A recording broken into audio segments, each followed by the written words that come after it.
Lust is not just a fleeting feeling or a harmless desire. It is a powerful and destructive force that Satan uses to lead people away from God. Throughout history, lust has been one of Satan's most effective tools to ensnare and enslave humanity, corrupting the hearts and minds of individuals and ultimately leading them to sin and separation from God. From the very beginning, Satan has been the master of deception, exploiting human weaknesses to achieve his diabolical goals. One of the most insidious ways he does this is through lust. Lust is not merely a natural inclination or a biological urge. It is a spiritual battlefront where Satan attacks our purity, integrity, and relationship with God. He knows that by infiltrating our hearts with lust, he can create a barrier between us and our Creator, causing us to fall into sin and move further away from the path of righteousness. The Bible repeatedly warns us about the dangers of lust and its consequences. In 1 John chapter 2, verse 16, it says, "For all that is in the world, the lust of the flesh, the lust of the eyes, and the pride of life, is not of the Father, but is of the world." This verse clearly distinguishes lust as something worldly and opposed to God's will. It highlights how lust, along with pride, forms the foundation of sinful behavior that distances us from God. Satan's use of lust is a direct attack on our spiritual well-being. When we give in to lust, we allow Satan to gain a foothold in our lives, leading us down a path of moral decay and spiritual ruin. Lust fuels a cycle of addiction and dissatisfaction, where no amount of indulgence can ever satisfy the cravings it creates. This is because lust is inherently deceitful, promising fulfillment, but delivering emptiness and guilt.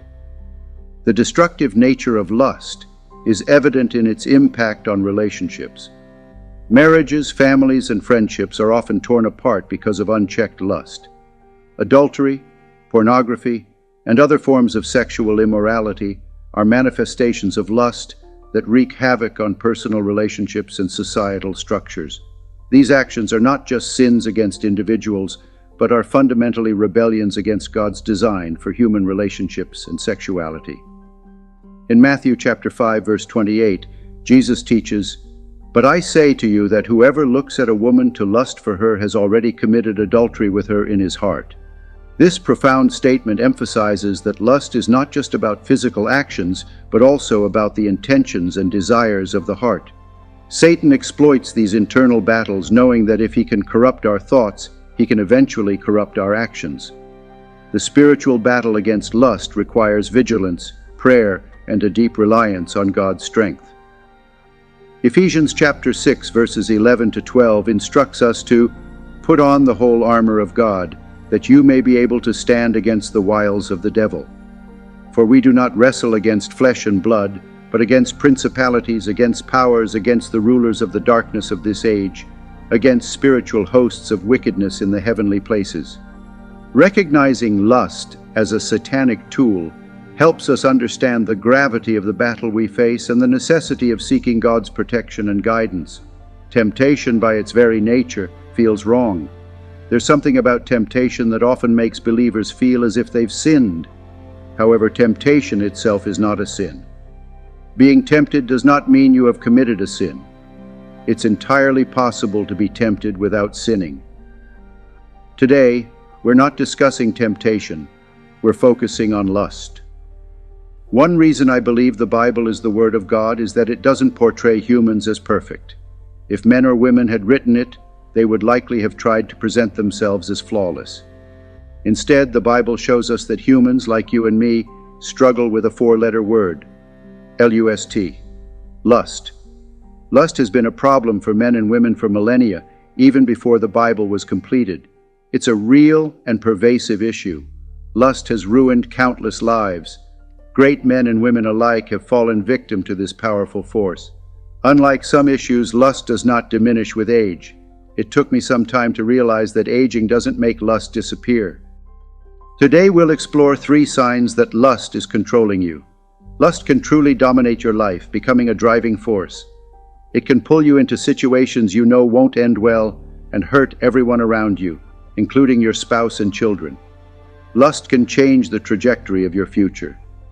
This is not an exaggeration. Lust can control you. As a pastor, I've witnessed the devastating effects of lust. My role involves preaching, counseling, and praying for people, and I've seen firsthand the destruction lust can cause. I've been called to homes at 4 a.m. because a husband, married for less than a year, came home early to find his wife cheating. This betrayal, less than 12 months into the marriage, was caused by a 4-letter word, lust. I've counseled young women in their early 20s who had one-night stands with men they barely knew. These encounters often result in a child, and the man, interested only in a fling, wants nothing to do with the mother or the child. This too is caused by a 4-letter word, lust. I have counseled men, big, strong, manly men, who have come to me, prayed, cried, and wept uncontrollably because they ruined their marriages through adultery. Their wives had finally grown tired of their infidelity. The sorrow of a man who has broken his home is profound, and there is so much sorrow in the world caused by a 4-letter word, lust. Lust is something you and I need to confront and deal with throughout our lives. To the young people out there, especially those under 30, allow me to tell you the truth. Lust will not get better with age. You need to deal with it now. Today we are going to look at 3 signs that lust is controlling you. The first sign is that your eyes are running your life. Lust starts from the eyes. When people lust after something, it didn't just happen. They saw it first. What you see determines what will be in you. Don't say you struggle with lust if you don't filter what you watch on TV and the internet. If you know you struggle with lust, don't watch things that trigger your lustful desires. Don't put yourself in a position to fail. Social media has affected many people, causing them to lust after sexual immorality. Consider this. A man described as perfect in the Bible had a problem with his eyes. Job was a just and righteous man described as perfect, but even he struggled with his eyes. Job chapter 1 verse 1. There was a man in the land of Uz, whose name was Job. And that man was perfect and upright, and one that feared God, and eschewed evil. This tells me that you and I are not beyond this problem. Better men and women than us have struggled with this issue. Job saw that his eyes were leading him down a path he did not want to follow. Job chapter 31 verse 1. I made a covenant with my eyes not to look lustfully at a young woman. Job had to make a covenant with his eyes to overcome his problem. You need to make a commitment like Job to look at the world the way God sees things, to look at sin the way God sees sin, and to look at people the way God sees them. David also allowed lust to consume him when he looked and saw Bathsheba naked from the roof. If David had stopped lust at this stage, if he had not allowed it to progress, he would have avoided the punishment of sinning against God. Make a covenant with your eyes now and do the right thing. I love the Bible because it shows me that even a man like David, who messed up, is still described as a man after God's own heart. This encourages me in my own life because I have made bad decisions due to lust. If God can use someone like David, He can use someone like me and you. If you have made mistakes because of lust, your life is not over. Don't let Satan beat you down with a standard of perfection you will never attain. All of us have made bad decisions, but it doesn't mean God will throw you away. Learn from your mistakes, repent, and ensure you control your eyes. The second sign that lust is controlling your life is when you fantasize about what you saw. When David saw Bathsheba, his mind must have wandered and fantasized about her. If you begin to fantasize and dwell on what you have seen, know that lust is controlling your life. After your eyes have seen something, if you refuse to dismiss it, it will enter your heart, and you will start thinking about it constantly. A man can notice a beautiful woman without lusting after her or committing adultery in his heart. But when you keep looking and your mind starts to wander to inappropriate places, you have a problem. After David saw Bathsheba, he couldn't stop thinking about her. He allowed lust to control him. 2 Samuel chapter 11 verse 3. And David sent and inquired after the woman, and one said, Is not this Bathsheba, the daughter of Eliam, the wife of Uriah the Hittite? David sent and inquired about Bathsheba. If he had destroyed lust when he first saw her or refused to let it grow in his heart, he wouldn't have sent for her. When all you think about is what you have seen, lust has entered your heart, and it will push you to pursue what you saw. Some things should never make it past your eyes. If you have allowed something to enter your thoughts, if you are fantasizing about someone or something, you are in danger. You need to destroy lust at this stage. This is the crossroads where you decide whether to fall into sin. Are you craving what you are lusting after? Have you planned how you will get it? Are you moving towards committing adultery or fornication? If so, I encourage you to run. 1 Corinthians chapter 6, verse 18.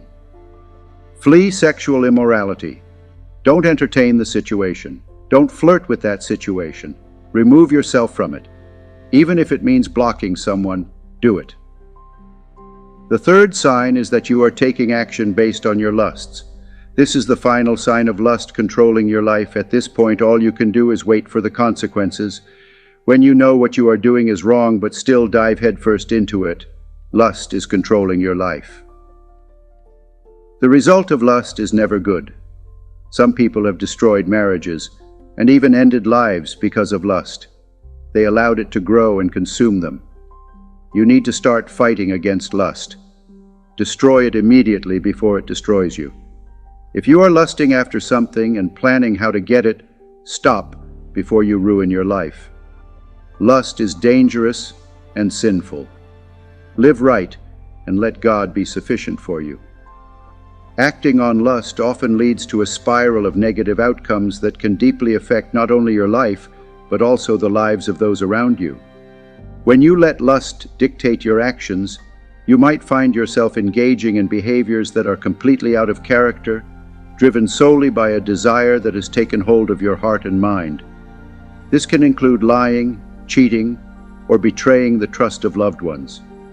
The immediate gratification that comes from acting on lustful desires is fleeting, but the damage it causes can be long-lasting and sometimes irreversible. Consider the story of David and Bathsheba once more. David's inability to control his lust led him to not only commit adultery, but also to orchestrate the death of Bathsheba's husband Uriah in an attempt to cover up his sin. This single act of lust set off a chain reaction of deceit, betrayal, and ultimately severe consequences for David and his kingdom. It's a stark reminder that acting on lustful impulses can lead to far-reaching and devastating repercussions. Furthermore, succumbing to lust can erode your moral and spiritual foundation. Each time you act on these desires, you move further away from the person you aspire to be and the principles you hold dear. This internal conflict can lead to a sense of guilt, shame, and worthlessness, creating a cycle that is difficult to break. It can also hinder your relationship with God, as acting on lust is fundamentally at odds with living a life that is pleasing to Him. To break free from the control of lust, it's crucial to recognize its power and take proactive steps to combat it. This might involve seeking accountability from a trusted friend or mentor, immersing yourself in prayer and scripture, and making deliberate choices to avoid situations that trigger lustful thoughts and behaviors. Remember, God's grace is sufficient, and His strength is made perfect in our weaknesses. By relying on Him and committing to a path of righteousness, you can overcome the destructive force of lust and live a life that honors God. When viewed in light of God's holiness, all sins are fundamentally the same. Whether it is anger or murder, white lies or adultery, every sin results in eternal condemnation. Each sin, regardless of its perceived severity, contradicts the nature and will of an infinite and eternal God, making it deserving of an infinite and eternal punishment. Thus, from this perspective, there is no sin that is worse than another.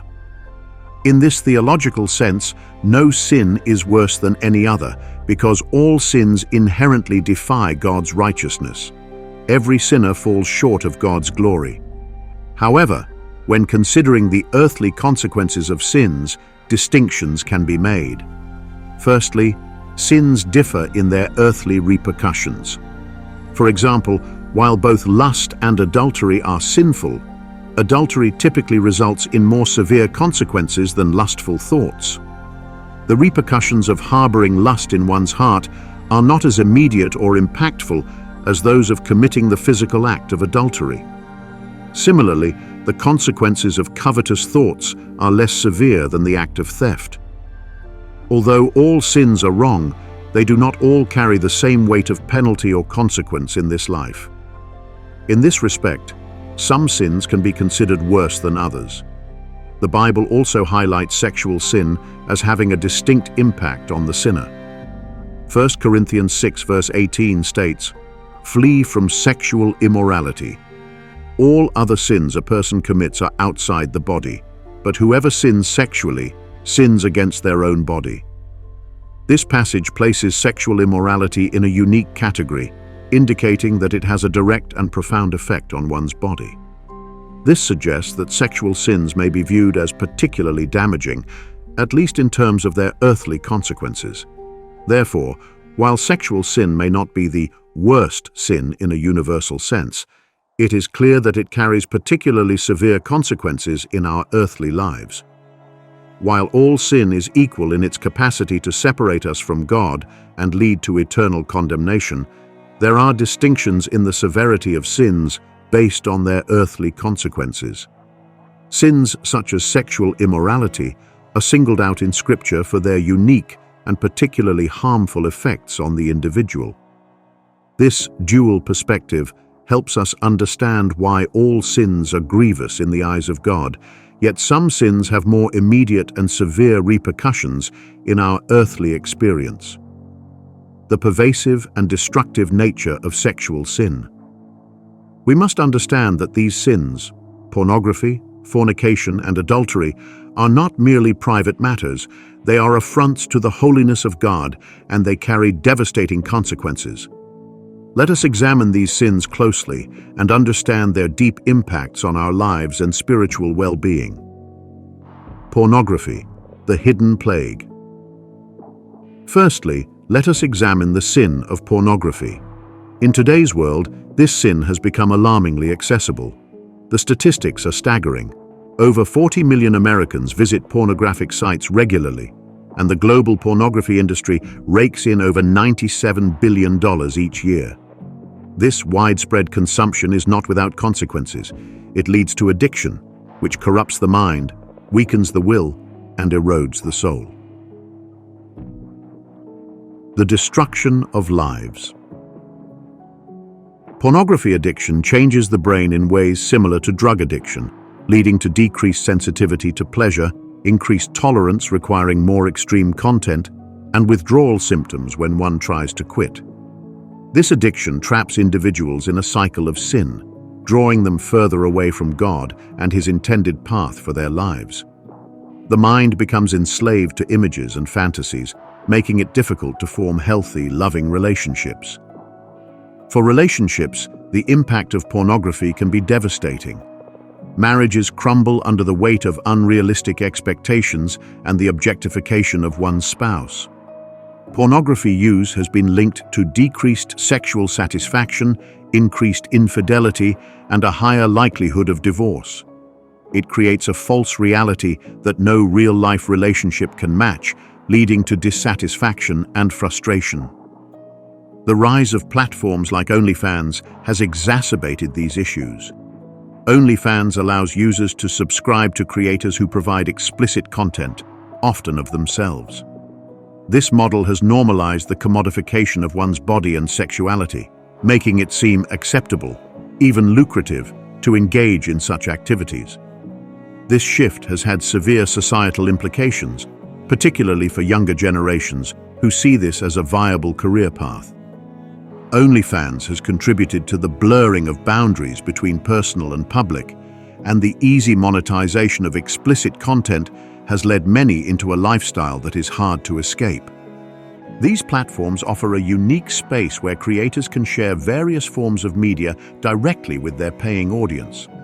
This direct interaction allows some individuals to generate astonishing, life-altering amounts of money. For many, the financial rewards are unprecedented, transforming lives with earnings that can be mind-blowing. the financial success of some creators is undeniable. Stories of individuals earning thousands, even millions monthly, have become more common. This kind of money can lift people out of poverty, pay off debts, and provide a lifestyle that many only dream of. The transformative power of such earnings cannot be overstated. Yet, the allure of this money comes at a significant cost. Exposing oneself to the world in such an intimate manner can have profound personal and social implications. The very act of sharing one's body and private life for public consumption can lead to a multitude of issues. Once personal content is out on the internet, it is nearly impossible to retract. The digital footprint left behind can follow individuals throughout their lives. The scriptures caution against the love of money, warning that it is the root of all evil. This adage underscores the inherent danger in pursuing wealth above all else. Jesus himself posed a profound question: "What shall it profit a man to gain the world and lose his soul?" This powerful query invites reflection on the true cost of such financial gain. Is it worth compromising one's soul for the sake of monetary success? Turning our attention to the consumers of this content, we see another dimension of the problem. The proliferation of unholy videos on these platforms has created a pervasive culture of consumption that can be equally damaging. Many individuals, particularly men and women who might have the potential to be great, find themselves trapped in a cycle of endless consumption. Instead of pursuing their passions, providing a better life for their families, or making meaningful contributions to the world, they waste countless hours watching these videos. This addiction to unholy content can lead to a significant decline in productivity, creativity, and overall life satisfaction. The potential for greatness is squandered as they remain stuck in a virtual world that offers no real fulfillment. Ultimately, the culture of consuming unholy videos creates a society where potential is wasted and lives are diminished. The men and women who could be leading, innovating, and inspiring others are instead caught in a cycle of addiction and despair. This pervasive issue calls for a collective awakening to the true cost of such consumption, urging individuals to reclaim their lives and focus on what truly matters. The path to fulfillment lies not in the endless pursuit of pleasure, but in the meaningful pursuit of purpose and spiritual well-being. From a spiritual perspective, pornography is a grave sin that separates individuals from God. It corrupts the purity of mind and heart that God desires for his people. Jesus said in Matthew 5, verse 28, "But I tell you that anyone who looks at a woman lustfully has already committed adultery with her in his heart." Pornography fuels lust and draws people away from God's design for sexuality, leading to a deeper spiritual alienation. Next, let us turn our attention to the sin of fornication, sexual intercourse outside of marriage. In our society today, fornication is often celebrated and viewed as a norm. Yet it carries profound consequences. Physically, it increases the risk of diseases and unplanned pregnancies. Emotionally, it leads to feelings of emptiness, guilt, and depression. Without the commitment and security of marriage, individuals often experience turmoil and a lack of fulfillment.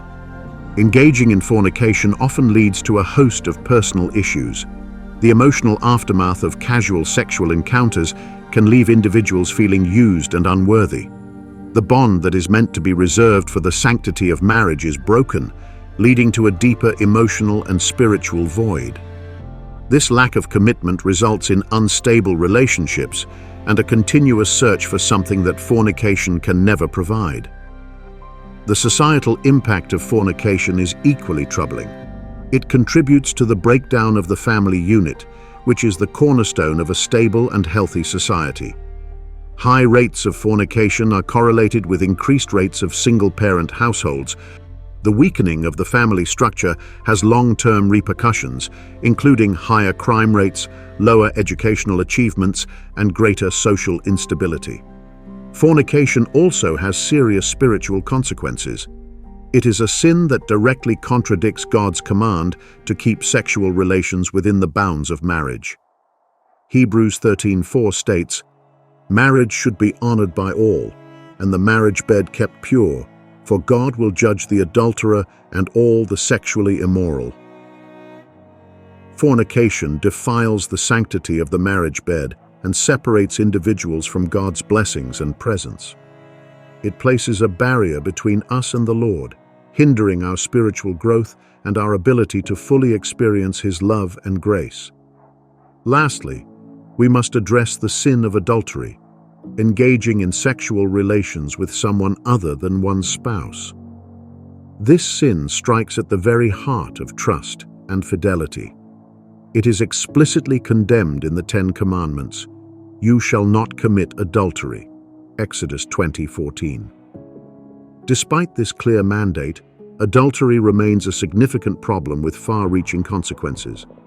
The personal and relational damage caused by adultery is immense. It breaks the sacred bond of marriage, leading to feelings of betrayal, hurt, and mistrust. The discovery of an affair often results in the end of the marriage, causing emotional trauma for both partners and any children involved. Adultery undermines the institution of marriage, which is foundational to a stable society. High rates of adultery contribute to the breakdown of families, leading to increased divorce rates and the accompanying social and economic challenges. Children from broken homes often suffer the most, facing emotional and developmental difficulties that can have lasting effects. From a spiritual standpoint, adultery is a grievous sin that deeply offends God. It violates the covenant of marriage, which reflects Christ's relationship with the church. In Malachi 2:14, God speaks of the importance of faithfulness in marriage. "The Lord is the witness between you and the wife of your youth. You have been unfaithful to her, though she is your partner, the wife of your marriage covenant." Adultery disrupts this sacred covenant, leading to spiritual estrangement from God. It erodes the foundation of trust and love that God has established for the marital relationship. The prevalence and normalization of these sexual sins in modern society call for an urgent and sober response. We must recognize the severe consequences of pornography, fornication, and adultery. These sins not only harm individuals and relationships, but also weaken the moral fabric of society and separate us from God.